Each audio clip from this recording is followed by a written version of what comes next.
भारत में चीनी mobile company Vivo की मुश्किलें लगातार बढ़ती जा रही हैं। मोबाइल कंपनी पर ईडी यानी प्रवर्तन निदेशालय का शिकंजा कसता जा रहा है।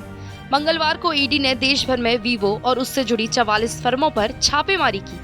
ईडी की छापेमारी के बाद वीवो ने जांच में पूरा सहयोग देने की बात कही थी, लेकिन बुधवार को खबर आई कि कंपनी के 2 डायरेक्टर झेंग शेन ओ और झांग जी फरार हो गए हैं। वहीं इस मामले पर चीन की तरफ से भी प्रतिक्रिया सामने आई है। चीन ने बुधवार को भरोसा जताया कि भारत चीनी मोबाइल विनिर्माता वीवो के मामले की जांच कानून के अनुसार करेगा और कंपनी को पूरी तरह से निष्पक्ष और बिना किसी भेदभाव वाला कारोबारी माहौल उपलब्ध कराएगा। मामला मनी लॉन्ड्रिंग से जुड़ा होने की वजह से ईडी ने prevention of money laundering act 2002 PMLA के तहत बिहार, मध्य प्रदेश, यूपी समेत दक्षिण भारत के कई राज्यों में वीवो के 44 ठिकानों पर छापेमारी की। अब आपको बताते हैं कि पूरा मामला क्या है।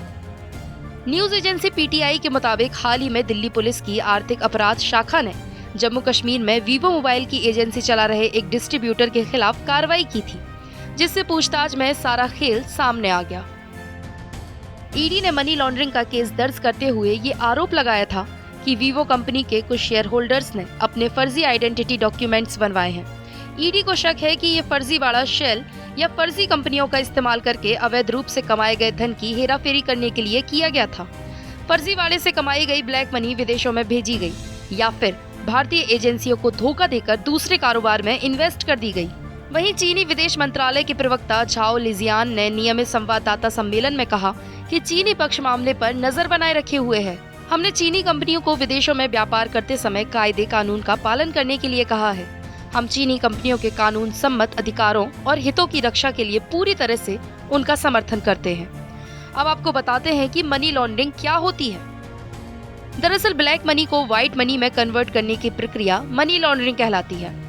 ब्लैक मनी वो पैसा होता है जिसकी कमाई का कोई सोर्स नहीं होता और ना ही उस पर टैक्स दिया जाता है। इसका ज्यादातर इस्तेमाल अवैध गतिविधियों में किया जाता है। एक मीडिया रिपोर्ट के मुताबिक करीब 2 साल पहले 2020 में मेरठ पुलिस ने वीवो के खिलाफ देश भर में एक ही IMEI नंबर के 13,500 फोन चलाने के फर्जीवाड़ा का मामला दर्ज किया था।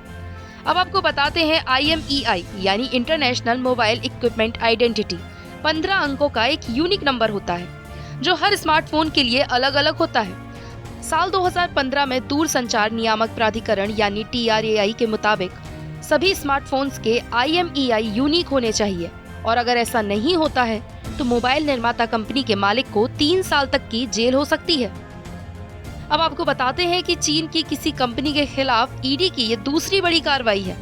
वीवो से पहले ईडी ने एक और स्मार्टफोन बनाने वाली कंपनी शायोमी के खिलाफ भी कड़ी कार्रवाई की थी। शायोमी के खिलाफ ईडी ने विदेशी मुद्रा के एक्सचेंज से जुड़े कानून FEMA के उल्लंघन के आरोप में कार्रवाई की थी।